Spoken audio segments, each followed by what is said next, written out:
J'espère que vous allez bien. Moi, c'est Fatou Daniel, d'accord? C'est la première fois que tu passes par là.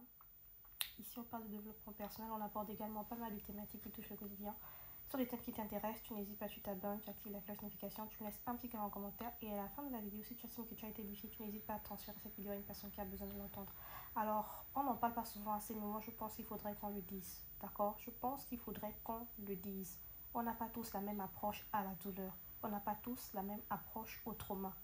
Je m'explique. C'est-à-dire, toi, il y a par exemple quelqu'un qui vit une situation dramatique dans sa vie. Par exemple, elle a perdu un parent, un proche, ou elle vient de perdre son emploi, ou je ne sais pas, elle vient de divorcer avec son conjoint, ou elle vient de perdre un enfant et tout le reste. Et la personne vient vers toi t'expliquer son problème. Toi, ce que tu trouves à dire à la personne, c'est écoute, c'est pas bien grave, il y a pire que ça. Écoute, moi j'ai vécu la même situation que ça, et puis voilà, je suis vivante, donc ça veut dire que ça va aller, tu vas t'en sortir et tout. De toutes les façons, ce qui ne tue pas rend plus fort. La fameuse phrase, ce qui ne tue pas rend plus fort.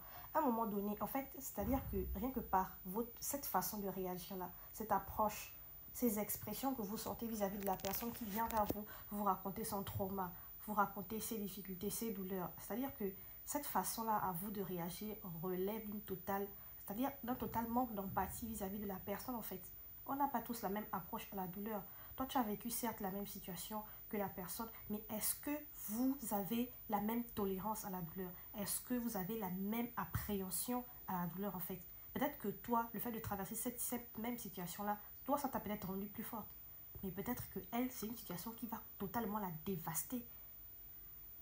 C'est peut-être une situation qui, elle, c'est-à-dire qu'elle ne pourra peut-être plus jamais en ressortir en fait. Il y a des personnes qui vivent des traumas et ils restent condamnés dans ces traumas-là toute leur vie.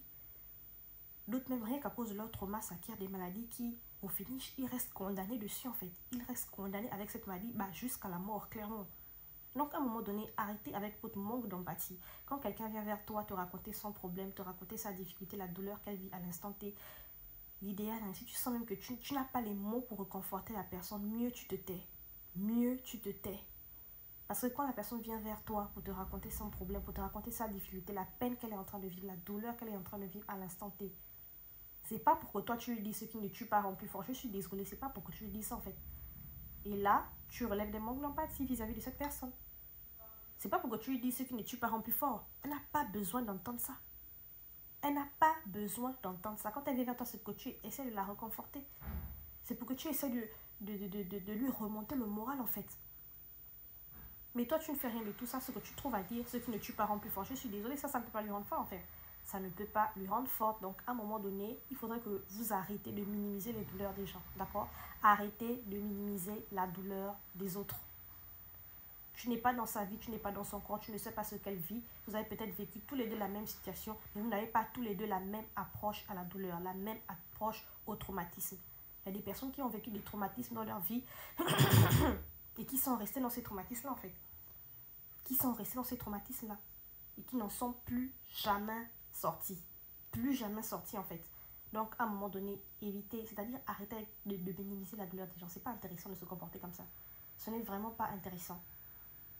Donc du coup, à la limite, si tu sens que quelqu'un vient te raconter quelque chose, un traumatisme, une douleur, un malheur, une situation dramatique que la personne est en train de vivre et qu'à l'instant T, tu ne sais pas quoi dire pour réconforter la personne, l'idéal, tais-toi. Tais-toi, prends le temps de réfléchir et demande-toi en toi-même qu'est-ce que je peux lui dire, qu'est-ce que je peux dire à cette personne pour pouvoir la réconforter, qu'est-ce que je peux dire à cette personne pour pouvoir lui remonter le moral, d'accord? Mais ça ne sert à rien dès que la personne commence à raconter son problème, son histoire, sa situation dramatique. Toi, tu ouvres ta bouche et tu commences à sortir tes phrases dévastantes. Tes phrases qui relèvent d'un manque d'empathie vis-à-vis de la douleur de la personne. À un moment donné, il faudrait qu'on le sache. C'est-à-dire que souvent, on ne pèse pas trop, comment dirais-je, l'ampleur des mots qui sortent de nos bouches. Mais à un moment donné, il faudrait qu'on en prenne conscience en fait. Ce qui sort de notre bouche là peut soit construire quelqu'un, élever la personne, réconforter la personne, soit ça peut dévaster la personne, ça peut tuer la personne, ça peut détruire la personne. Donc faisons attention. Elle vient vers toi cette personne parce que déjà ça ne va pas. Si toi, dans sa situation où ça ne va pas, tu lui sors encore des mots, tu lui sors des expressions qui feront que davantage elle se sente mal, mais là c'est juste le chaos en fait. C'est juste le chaos. Essayez de vous mettre à la place des autres. Ok? Essayez de vous mettre à la place des autres. D'accord?